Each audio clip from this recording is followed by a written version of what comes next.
Hello everyone. In this video, I'll demonstrate an improved matched length rule with support of dynamic phase matching check for differential pairs. When routing high-speed differential pairs, it's crucial to control the total mismatch between tracks and pairs, which is known as a static phase. But it is also important to control the scatter between two tracks in areas of bends or fan-outs to ensure that discrepancies are compensated within the specified lengths, which is known as a dynamic phase. For example, this pair had no static mismatch because the track lengths were the same. However, dynamic phase compensation was required, which resulted in the bumps observed right after the bends. Let's configure a rule to include the dynamic phase check. This check is available in both the Constraint Manager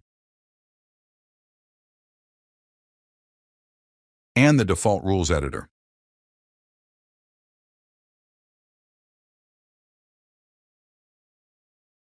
The dynamic tolerance is the value of the difference between the tracks, which will trigger a violation if this mismatch is not compensated within the required distance. Let's proceed with routing.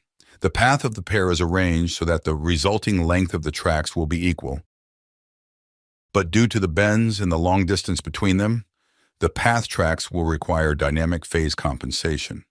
Right after the routing is completed, the violation appears both as a pattern in the PCB editor and as a separate string in the PCB Rules and Violations panel with the violation description.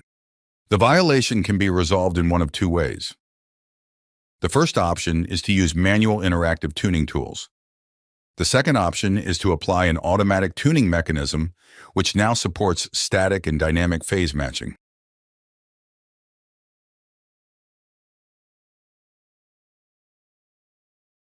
Once the tuning process is complete, it becomes clear that the violation pattern has been eliminated.